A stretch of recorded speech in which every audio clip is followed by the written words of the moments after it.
Sahana Vavatu Sahano Bhunatu Sahaviryam Karavavahai Tejasvina Vadhitamastuma Vidvishavahai. Om Shanti Shanti Shanti.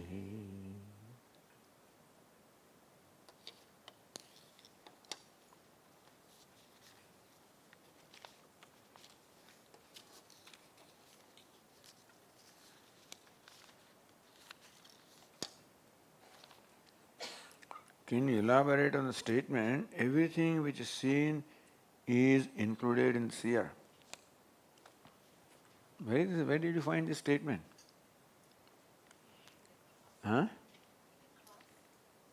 In the class? In our class? Oh, very good.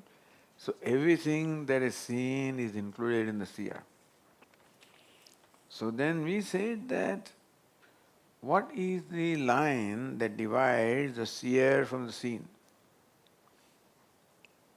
For example, when I see you, already the consciousness extends to you. I am conscious of you, so that my consciousness extends to you, then I can see you. Similarly, what happened to our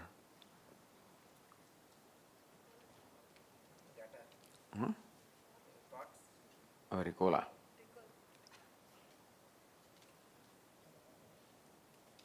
Okay. So what is the line that divides the seer from the seen? Now if I see you, already the consciousness is already extended up to you. In fact, when I see the stars, the star also is included in my consciousness so I'm conscious of the star. So whatever it is that I'm conscious of is included in the consciousness, which is myself.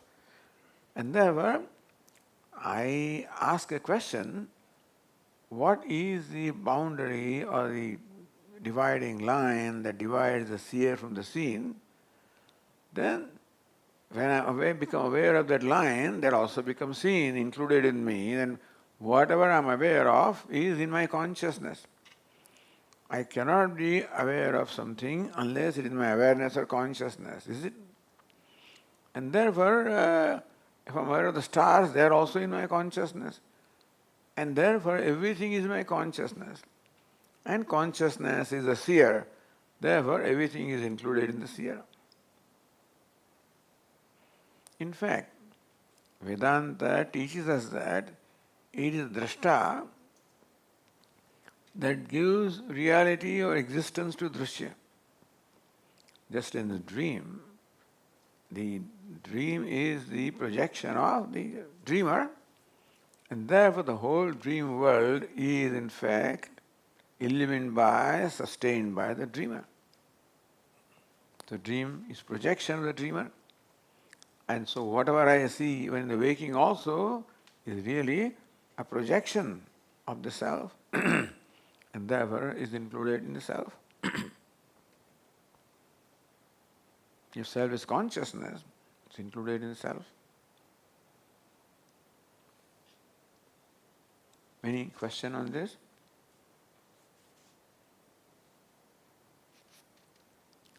So what is the significance of this discovering?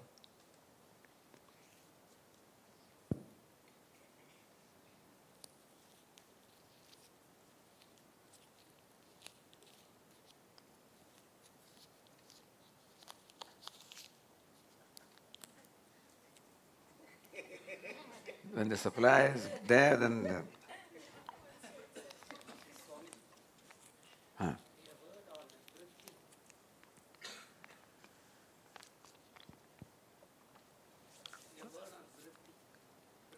vritti. Okay, so if this what is seen is included in seer, then there is no seen other than seer. All there is seer. That means there is no seen, there is no seer also in the ultimate analysis. You know? So all there is the content of the seer and the seen, and that is consciousness. Consciousness alone becomes the seer, consciousness alone becomes the seen. So one consciousness takes the role of seer, seen, and seeing. In that sense, Ishavasya Upanishad says, Yasmin sarvani bhutani atmaiva bhut vijanatah. When for the knowing or wise person, everything became Atma, everything became consciousness, because the duality of the seer, seen, seeing, when analyze what the seer is, you'll find that consciousness, identified aham vritti is a seer, consciousness, identified with the name and form is a seen, consciousness with the vritti is a seeing. So it is one consciousness alone taking different forms of seer, seen and seeing. In that sense, everything is included in consciousness of seer. So what is the question about the vritti? This cognition is actually the vritti rupa.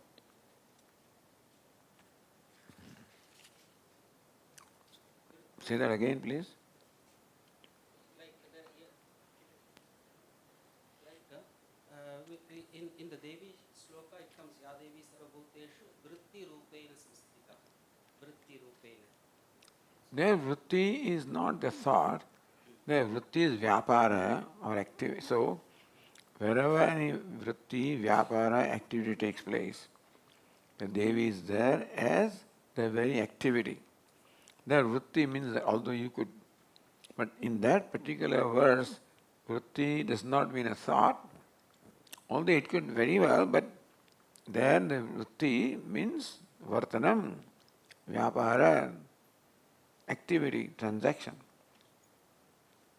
But it is true that the Devi is present very much as vritti also, because Devi is consciousness. So vritti also is the consciousness taking the name and form. So when consciousness takes the name and form of aham vritti, becomes the seer. Consciousness takes the name and form of the object, becomes seen. Same consciousness takes name and form of the thought, becomes vritti or the seeing.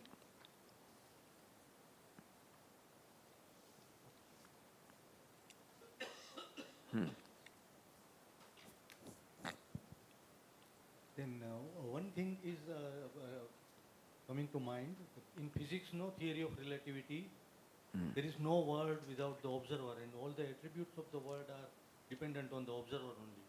Without observer, there is no world, is what I think the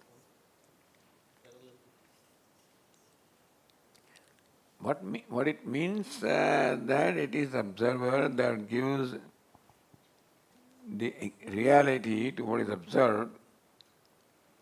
Vedanta says that the drishyam jagat is a projection of the drashta, like the dream is.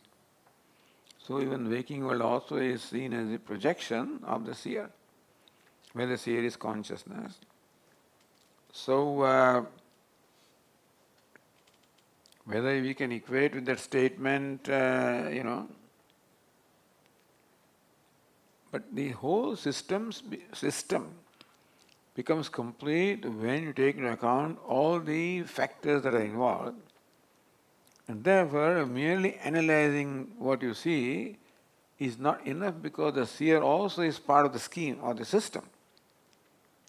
And therefore, the system that takes into account the seer as well as seen, then only it will be a complete system. We keep on analyzing what we observe. They say that observer is very much a part of the system, and they say that the observer influences what is observed. That's at a very, very minute level. It may be difficult to say that at this gross level as to how I, the observer, influences what is observed. with the most, finest particles. Do you see how one thing is affected by the other? So, the problems, that for the extremely minute things, this rule applies. It may be applying now, but it's not very evident to us.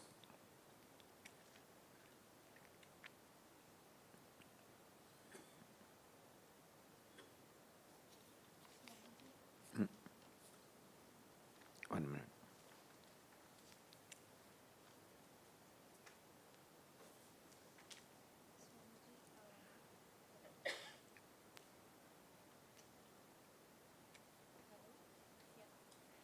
No, it doesn't want.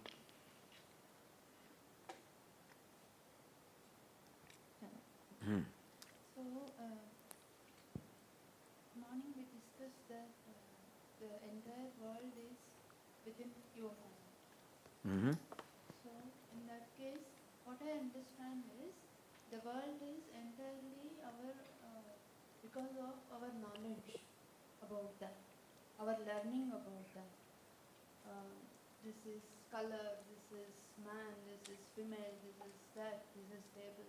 Names and forms, we acquired the knowledge about them since childhood, so we have that knowledge. Now, my question is like, what does Shastra says about the continuity of objects in the world? So, the plant grows Mm-hmm. and everything is in change. So, how does that happen? When I sleep, everything is shut down. And when I get up again, my learned equipment sees the world.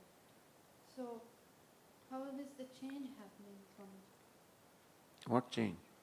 the change that we see that the plant grows, the flower blossoms? It's the nature of thing to change. Change is built into, because everything is perishable, everything is changeable, everything is constantly changing. But it is not there. It is there at the level of the objective reality. We accept three levels of reality: absolute reality, this is objective reality. And so that kind of existence, this does have the transactional reality, so that we are able to transact. So Vedanta doesn't say that this world is not there. It has certain reality, which is not ultimate reality, and that ultimately the world can be negated. Meaning that when you fall asleep or you just completely withdraw your mind from the world and the world is not there for you, in that sense, world is negated by you. But there is one thing that you cannot negate. What is that?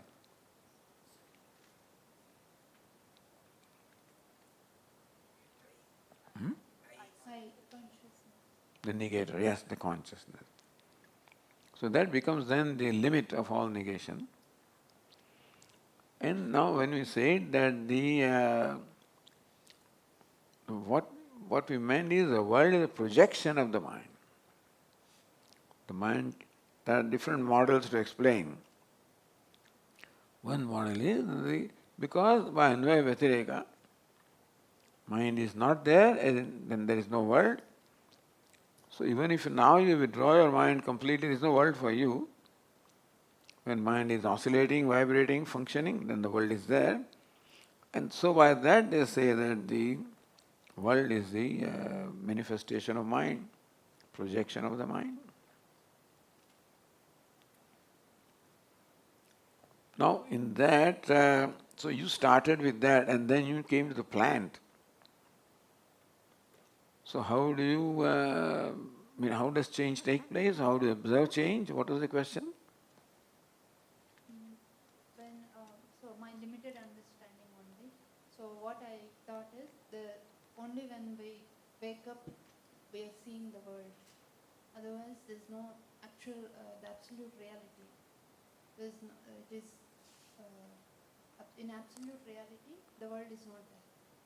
So But when I wake up and see, the next day I'm seeing a change here in the world. Some of your So question is that when I sleep, the flower was not blue, and Hmm. when I get up, it is blue. Hmm. So if flower was not there, plant was not there when I slept, how can it blue? Is That's that the what he question? wanted to say. Because I slept and you said world was not there. So World was how come plants bloom if it was not there? world was not there for you. When you wake up, then the world is there, meaning that when you fall asleep, you withdraw your identification of body, sense organs, mind, everything. So these are the instruments that you have to perceive the world, to experience the world. So when the very instruments of experience are not there, the experience also cannot be. When you wake up, those instruments of experience come into play, and therefore you experience the world. But we experience with the change. That's what our question is. If the world is not there during my sleep, then how there can be change? Plant should not grow during night. Is that the question? Or maybe Swamiji understood different from, but anyway, she's surprised at the interpretation, you know. I understood that is what she means. exactly. That is Oh, what she says. the plant was not there when you're sleeping. Understand? Plant was not there for you. Plant was there wherever it was. So, when you sleep, you withdraw yourself. When you wake up, you come back to where the plant is. Plant has always been in this location. You withdrew yourself from where the plant is. Therefore, for you, the plant was not perceived. When you wake up, you come back to the same reality where the plant is.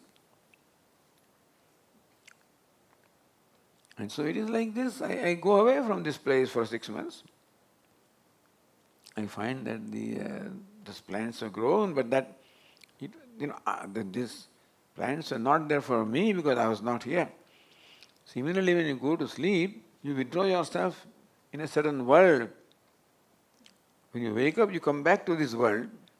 So during that time, whatever changes happen, at the level of this world it has happened.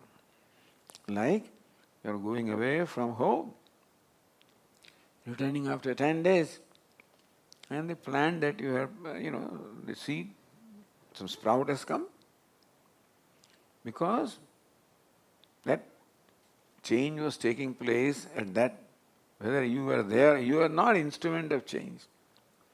That's why the change takes place on its own. So plant grows on its own, whether you are there or not. If you are there, you see, you're not there. Meaning when you go to sleep, you go away from this level of reality. When you wake up, you come back to this reality, you follow? But this reality is its own existence and activities take place at that level.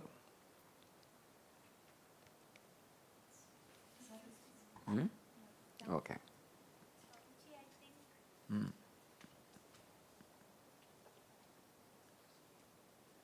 Also, I think the doubt is appearing because the world is a projection of the mind. So when the mind withdrew and then again it woke up after the sleep, so again the projection, but the plant has grown. So where's the continuity? That was what I think she said. So if this world is projection of your mind, when mind is not projecting, then no creation should take place. When you wake up, the mind starts projecting, and thereby you must see the universe exactly as you left before you went to sleep. That seems to be a question. Maybe Iswara can do that. When the person is sleeping, the person himself also grows, right? But the change is very subtle and it is not really noticeable every morning when we wake up. But the person himself also goes through a transformation, also grows. The body, understand? The body. Person The is physical different. body. Person is different. Yeah, the physical body. Ah, The person is different from that body. Body doesn't go to sleep. Yeah, so so what is the surprise in the plant blossoming flower when the physical body of the person who's sleeping himself also transforms? He is also growing in a subtle way. The question was, when you say that this world is a projection of the mind, when mind is not projecting, the world should not be there. So when you fall asleep, when mind is completely withdrawn, no more projecting. So when you wake up next morning, the plant should be where you left. Something like that was the question. But here the universe is the projection of the total mind, cosmic mind. And the cosmic mind remains, continues to perform its function, and your mind also is part of it. But as I said, you go into a chamber. That doesn't mean what is outside there is its own place. It undergoes its own changes. So deep sleep is when I withdraw myself into a chamber. But whatever is in the other chamber, outside the chamber, has its own rules and regulations, and accordingly it undergoes change. Imagine yourself withdrawing into a deep cave or something like that. But what is outside the cave continues to function according to its own rules. So deep sleep, you are going into cave. But the other world is where it is, and so it follows its own rules. So you come back outside the cave, oh, I was not there, but you were not there. But this one was following its own rules. So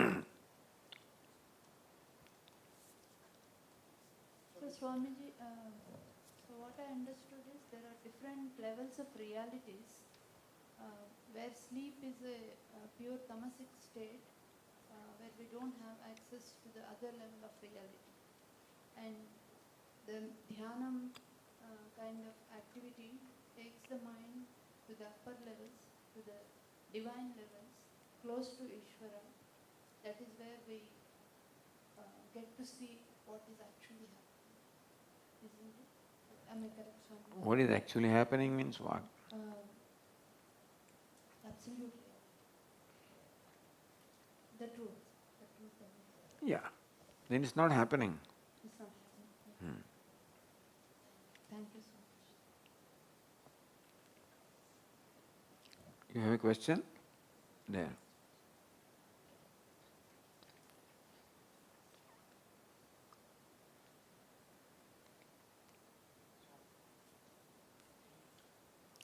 Swamiji, can we say, simplify this by saying, at the time of sleep, it's the mind that goes to sleep, not the body.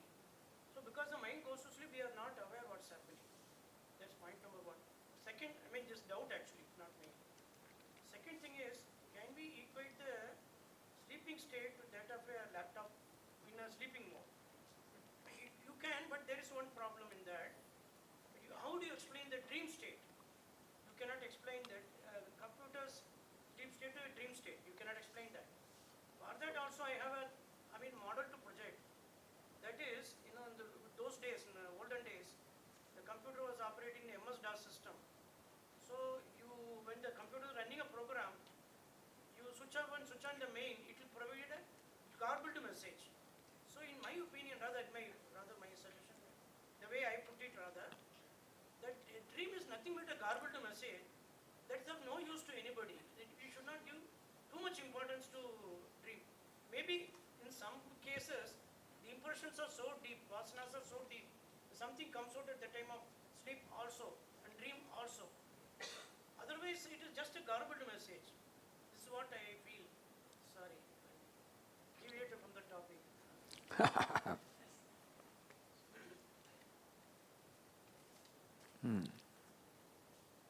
So my question is, can you talk about the correlation between... No, are we done with this issue or not? Then we'll come to you.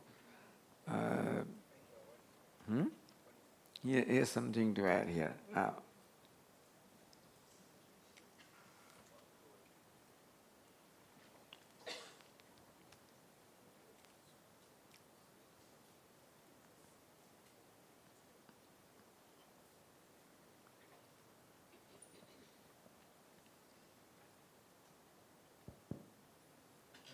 This is like some other question which was asked in some other session. We say the world is a projection of my mind.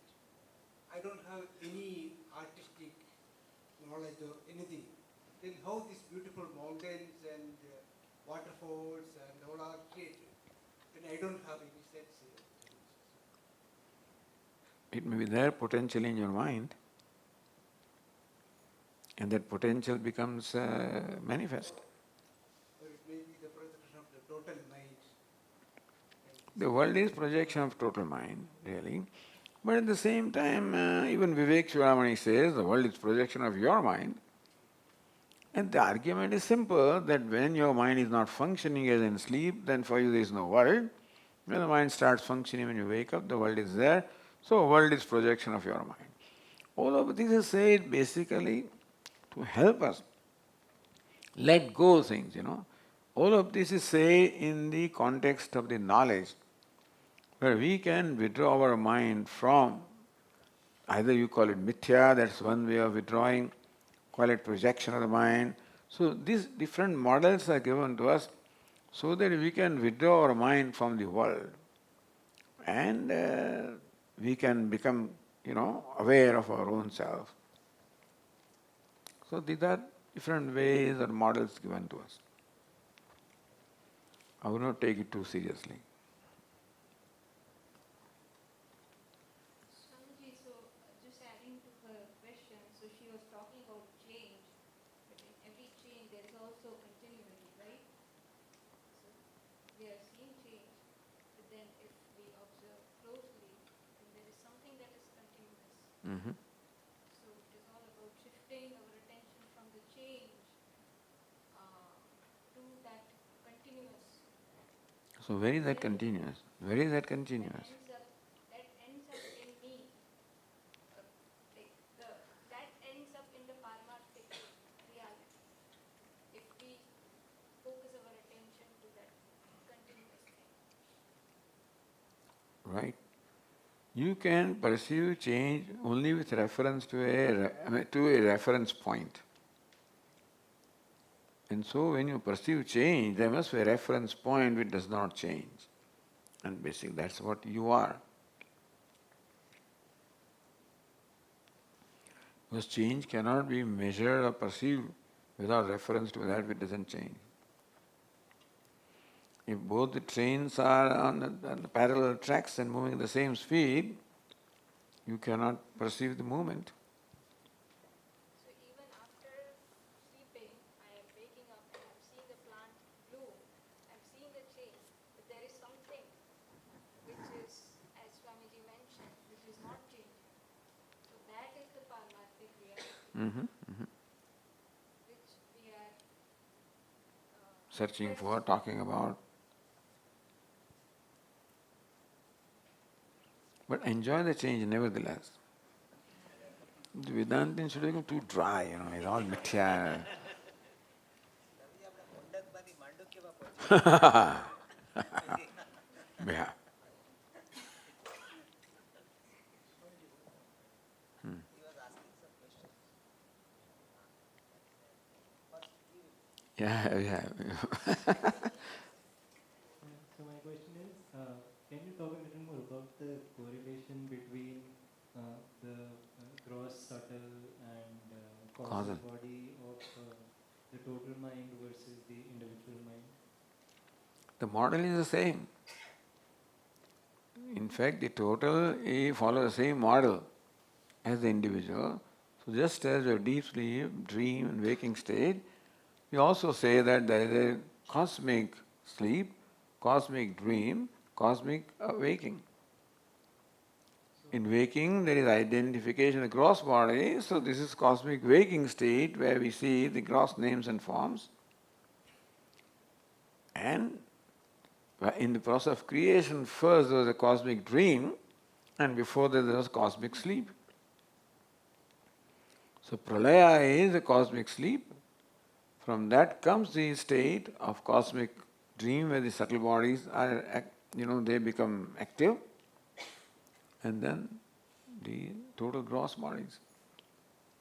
So, in the context of, let's say, now or today's reality, we are only talking about the cosmic gross body and its relationship with the individual gross, subtle, and cosmic body. Is that so?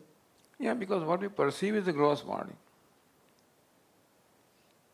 And that is also manifestation of Ishvara.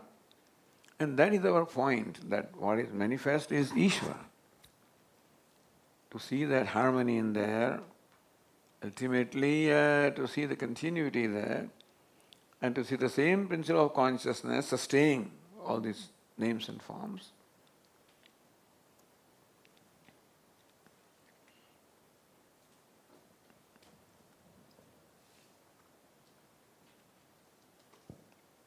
Swamiji, I would like to look at the problem of world is projection of mind in a different way. The world is a projection of my mind. But which world? The world which I see. So if I am happy, my world, everywhere I see happiness. If I am unhappy, the world looks unhappy to me. So the world is a projection of my mind, that world which I see, not the world which you see or he sees. So that's why world is a projection of my mind does not mean that I am changing the world or world should behave according to me. World is a projection of my mind means that world which I see. That is what. As I said, it is a model given to us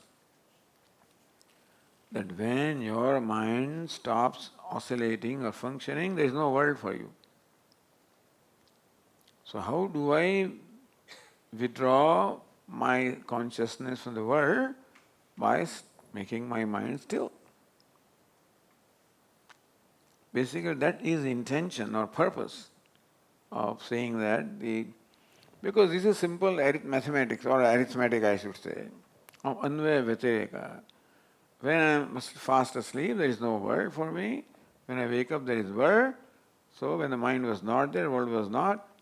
Mind is, world is, the world is projection of mind. This is how it is said. But Swami, how does my mind project? But this is the anvaya vyatireka.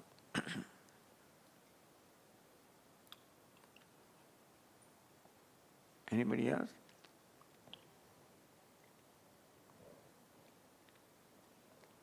Okay. Huh? No.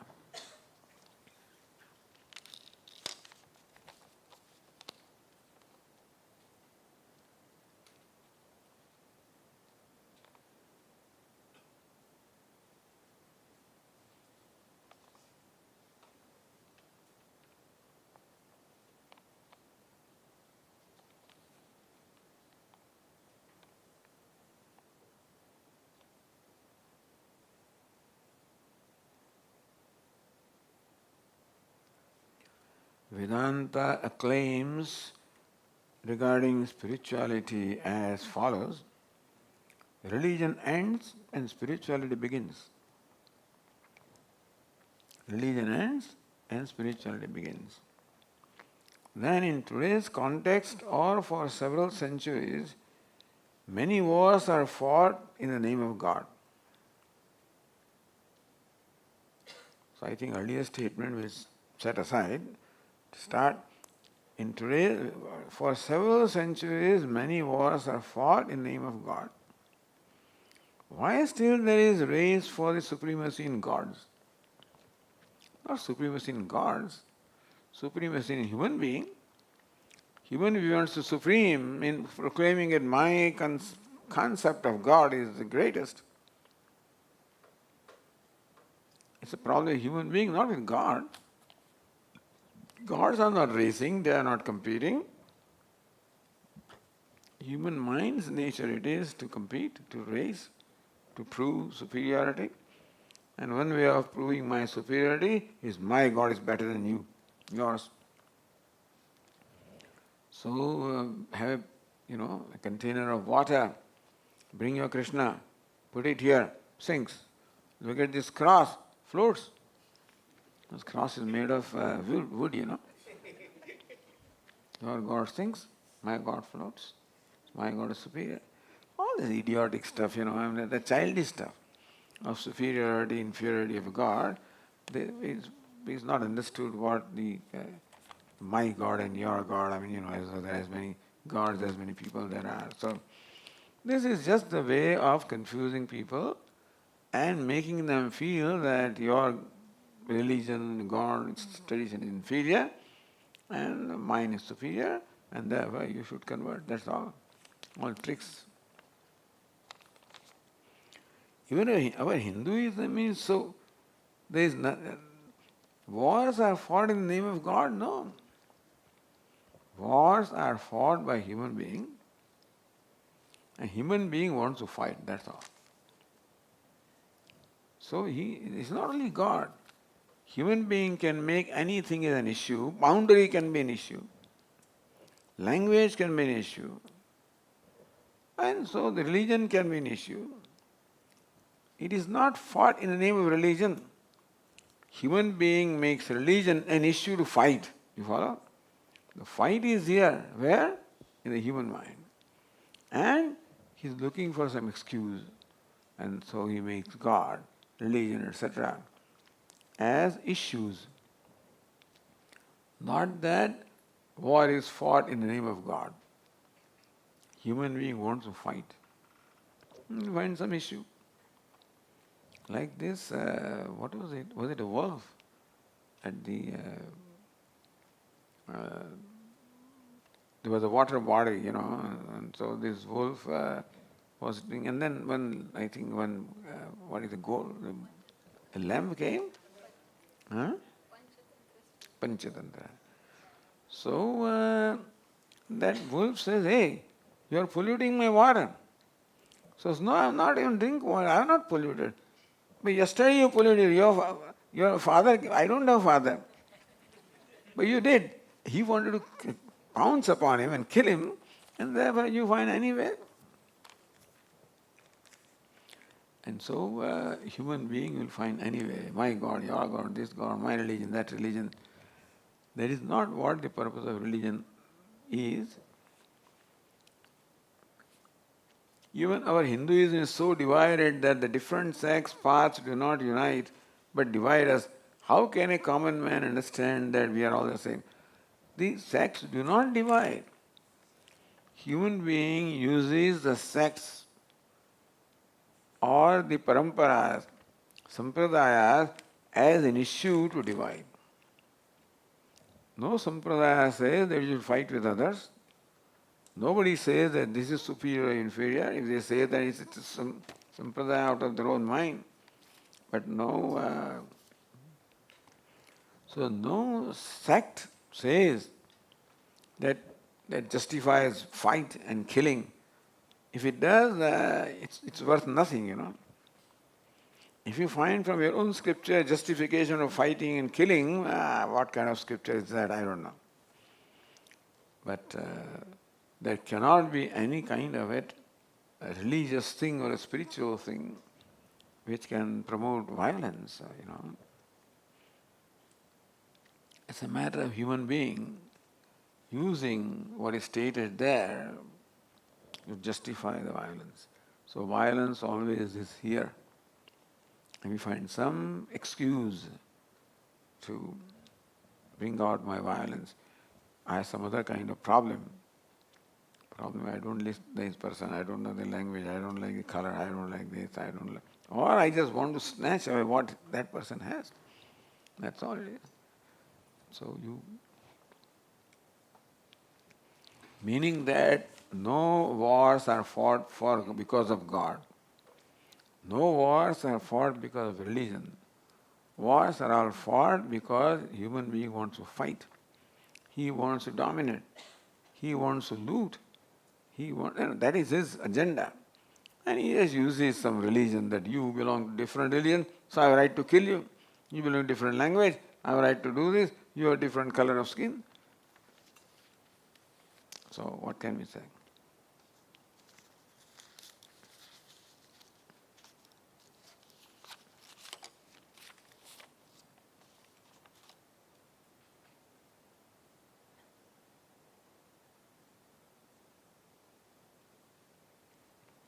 I think we already discussed it. Today you told, yeah, so that is already covered. Okay.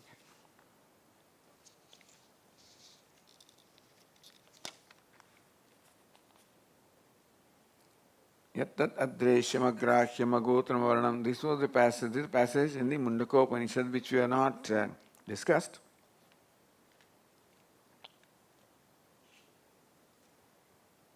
Explain this mantra. So people give homework to the Swami, Please explain in detail. Sometimes they write, Please elaborate. That's what our examination paper was like this. Please elaborate. Please explain in detail. But here is a passage from the Mundaka Upanishad. Yattadadreshyam agrahyam agotram avarnam achakshushrotram tadapanipadam nityam vibhum sarvagadam susukshmam tadavyayam yadbhutayonim paripashyante dhira. So this is the passage which we chose because this is included in the discussion, therefore we did not take this passage. So he says, please explain this passage which was not included, not selected. So what is Brahman? What is truth? Adreshyam or adrishyam, which cannot be perceived through sense organs, because it is the truth of the very perceiver, therefore the perceiver cannot be perceived. Agrahyam cannot be grasped by organs of action. It's called grasping. Organs of action also cannot grasp, because whatever is grasped is going to be limited. Whatever is perceived also will be limited. What is grasped is also going to be limited. Agotram, which has no gotra, that is, which doesn't have a root. You all have gotras in the rishis, so there is no origin. Avarnam, it has no varna. Varna can be color, or varna can be caste, etc. Achakshushrotram, devoid of the ears and eyes. Tadapani padam, devoid of hands and legs. Nityam, eternal, vibhum, all pervasive, sarvagatam. Vibhum, existing in various ways, sarvagatam, all pervasive. Susukshmam, subtler than the subtlest. Avyayam, immutable. Bhutayoring, the very source or cause of the creation. Paripashyante dhiraha, the wise people see this truth as their own self.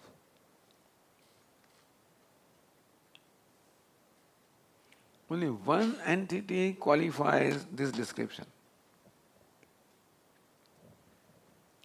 Adrishyam, agrahyam, agotram, the perceiver cannot be perceived, the grasper cannot be grasped, the subject cannot become the object of any kind of a transaction.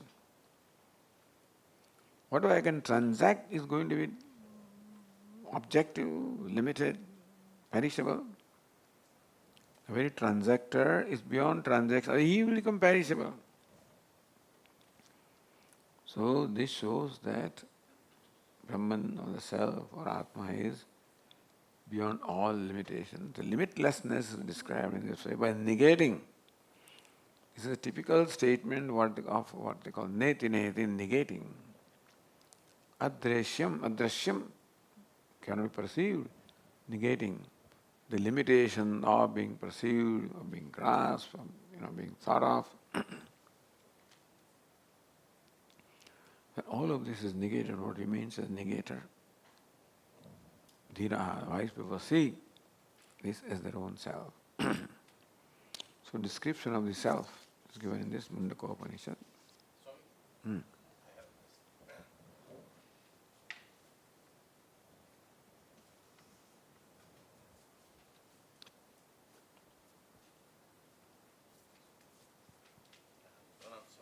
This is regarding the same shloka.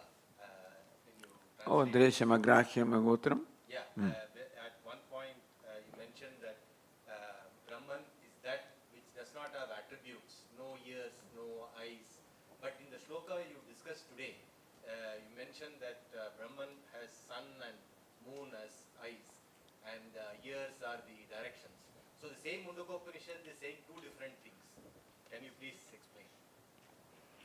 Same actor, when he puts on the costume, then he begs, then he rules. Actor, when he puts on the costume of king, then he rules. When he puts on the costume of beggar, then he begs. All of this is at the level of costume or upadhi. Similarly also, whatever we hear that Ishvara is creator, sustainer, dissolver, ruler, all of this is the level of upadhi. Costume. Without costume, Ishvara is devoid of all limitations, all actions, all attributes. Is that also applicable to the avatar of Vishnu as Krishna and Rama? Is that the same explanation? That's also Brahman's avatar. The concept of avatara is different, that is, it is not the same as this. On one hand, you say that he, Tadapani Padam, is devoid of hands and legs, eyes and ears, devoid of all the organs. Apani Pado Javano Grahita Pashyati Achakshuhu Sasrunotya Karana. Other passage says, Apani Padaha, devoid of hands and legs. Javanaha, devoid of legs, he moves fast. Devoid of hands, Grahita, he grasps everything.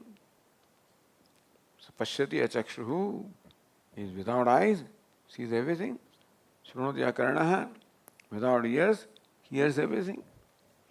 Meaning that the consciousness is because of which all hearing takes place, all seeing takes place, all grasping takes place.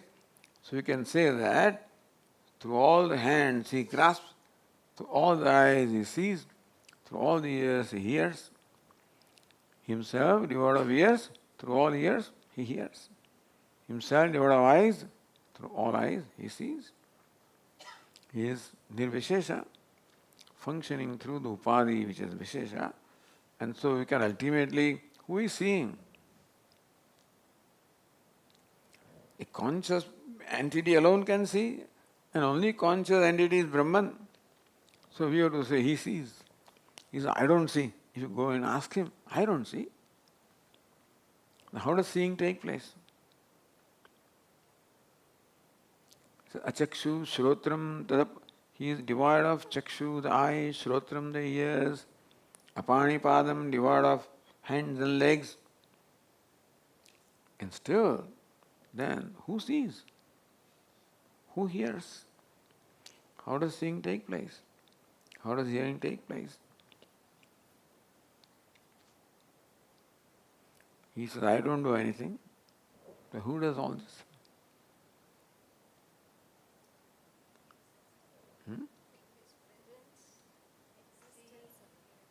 Existence alone.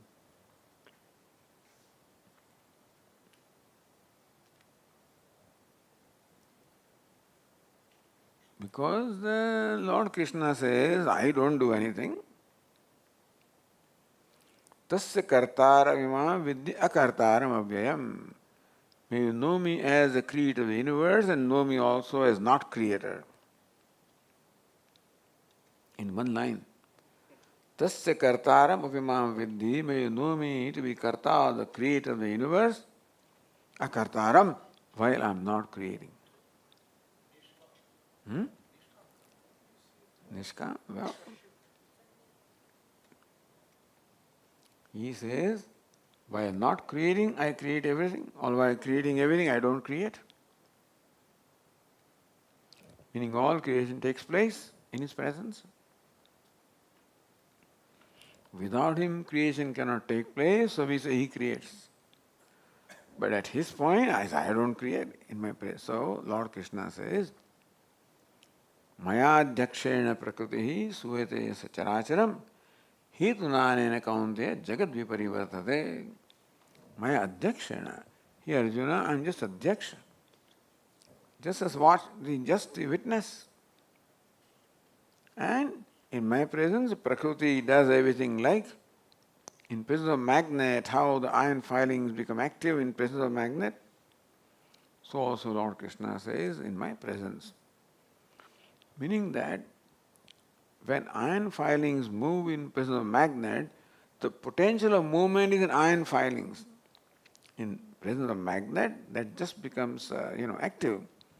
So all potential of creation, sustenance, dissolution is all in Upadi Maya. In presence of Ishvara, it just becomes enlivened, and that's how creation, sustenance takes place. He says, I don't do anything, it is true, but without him nothing can happen.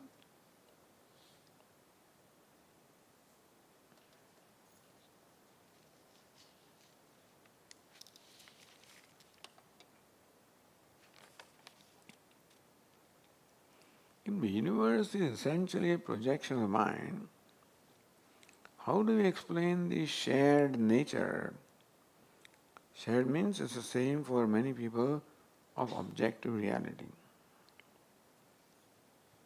What is it? If you would clarify the question. We already discussed? Okay, all right.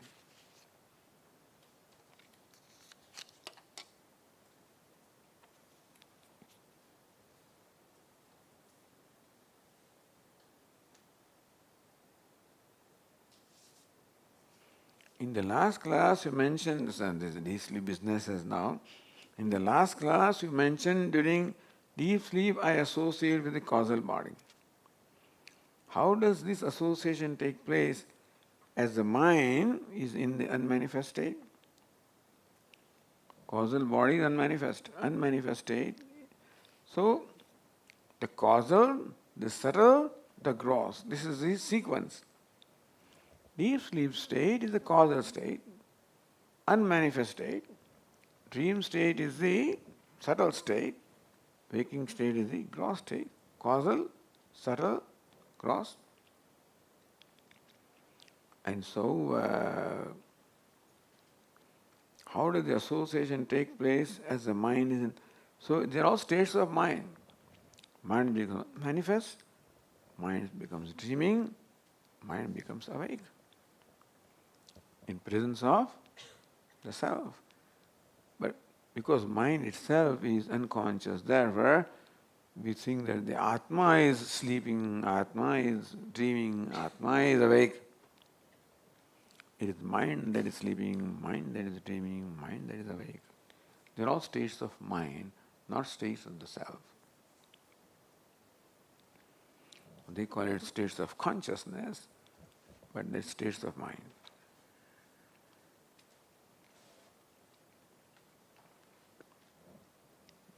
All right, any other question? Ah, 1 minute.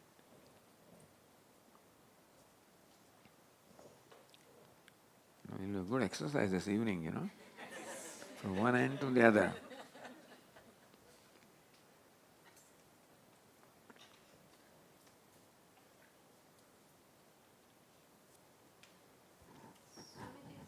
Isn't the mind always associated with the causal body? Like even in the waking state, all like the gross, subtle, and causal is there, but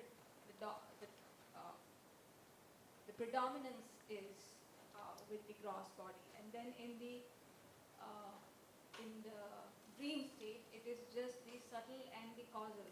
So isn't causal common to all It the is. states? It So is. it is always identified. It's just that the mind in the deep sleep is not associated with the other two. Mm-hmm. So then it's not a question about how it is associated with the body. It is always associated until It is nature, not association. So causal, subtle and gross are the states of the mind. You can see nature of the mind. Like the water. Ice also is water, liquid also is water, vapor also is water. So different states are there of the same H2O. Something like that.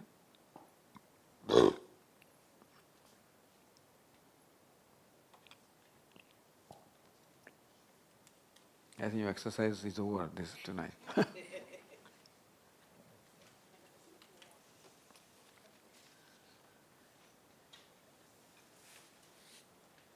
We have a book.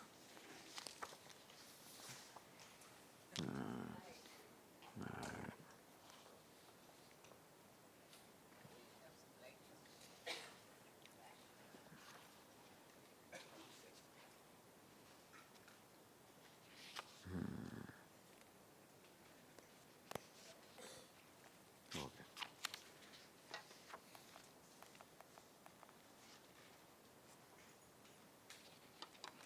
So today is Wednesday.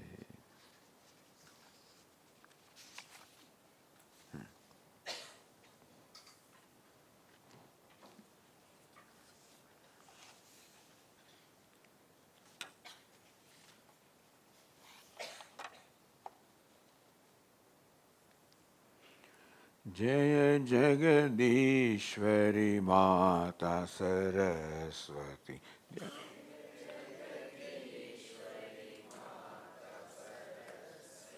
जय जगदीश्वरी माता सरस्वती.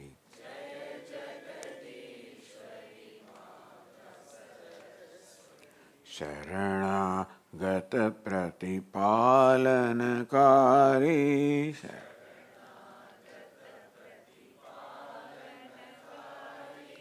शरणागत प्रतिपालनकारी.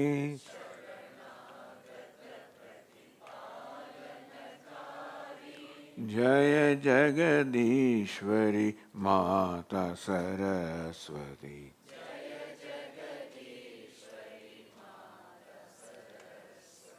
शरणागत प्रतिपालनकारी.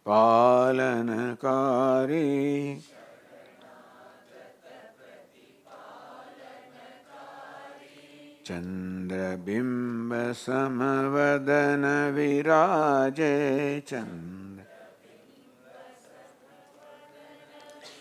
See, what this means is, this is the dhun in describing Goddess Saraswati. Jai Jagadishwari, the goddess of the entire universe, Mata, the mother, Saraswati, Sharanagata Pratipalanaka, one whose nature it is to protect those who surrender to her. Chandra Bimbasama Vadana Viraje, her face shines like the orb of moon. Shisha Mukata, there is a crown on her head. Mala Galadhari, a necklace in her neck. Second is Veena Vama Angame Stohe. The Veena, is in her left hand. In left hand is adorned by Veena. Samagit, with that Veena, she is producing the Gita or the song of Samaveda, which is very sweet and very dear or very pleasing. Shveta Vasana, her garment is Shveta or white.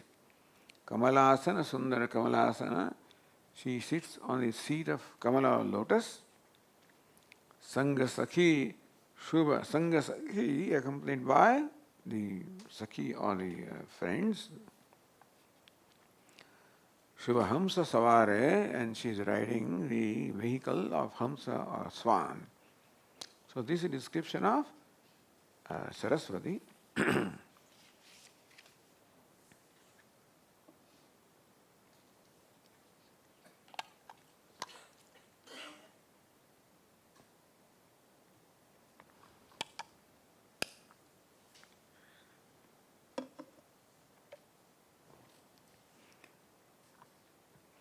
Jaya Jagadishwari Mata Saraswati.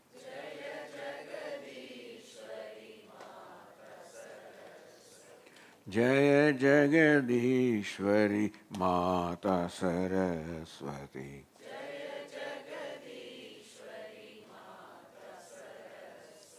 Sharanagata Pratipalanakari.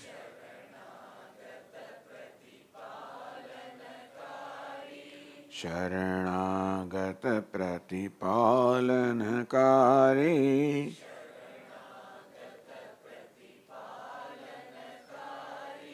चंद्रबिंब समवदन विराजे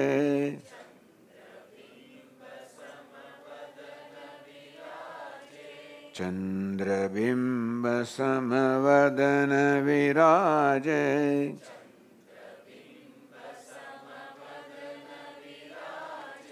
शीश मुकुट माला गले धारी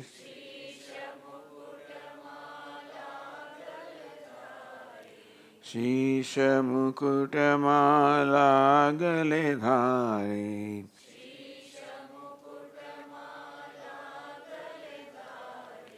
जय जगदीश्वरी माता सरस्वती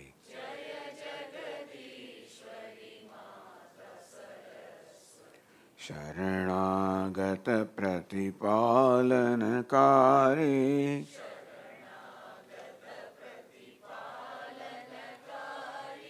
वीणा वाम अंग में सोहे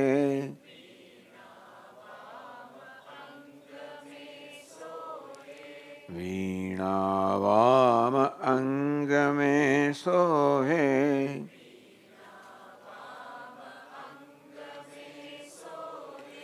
साम गीत ध्वनि मधुर पियारे साम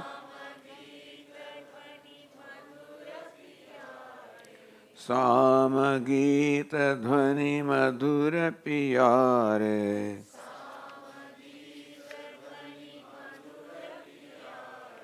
श्वेत वसन कमलासन सुंदर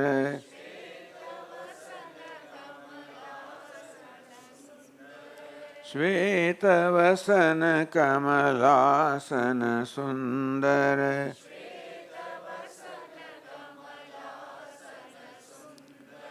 संग सखी शुभ हंस सवारे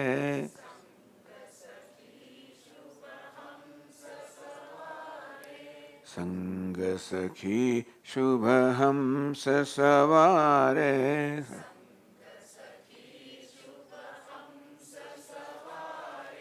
जय जगदीश्वरी माता सरस्वती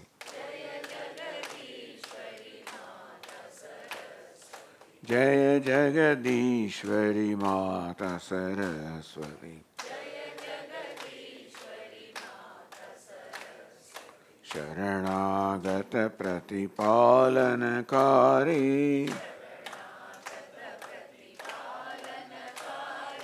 शरणागत प्रतिपालनकारी गत प्रति चंद्रबिंब समवदन विराजे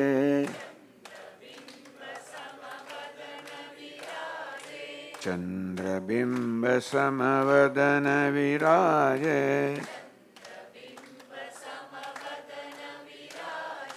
शीश मुकुट माला गले धारी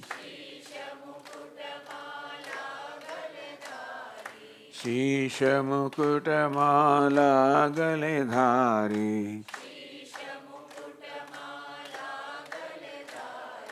जय जगदीश्वरी माता सरस्वती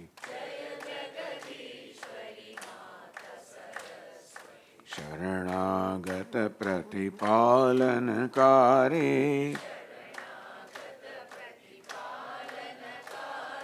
वीणा वाम अंग में सोहे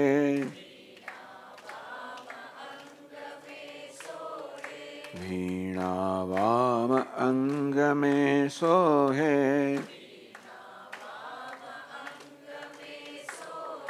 साम गीत ध्वनि मधुर पियारे साम गीत ध्वनि मधुर पियारे श्वेत वसन कमलासन सुंदर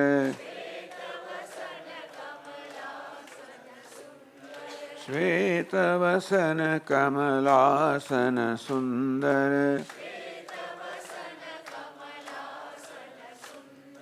Sanga Sakhi Shubham Sasavare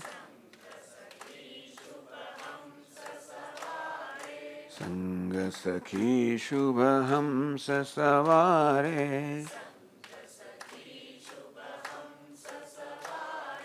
Jaya Jagadishwari Mata Saraswati Sharanagata Pratipalanakari Sharanagata Pratipalanakari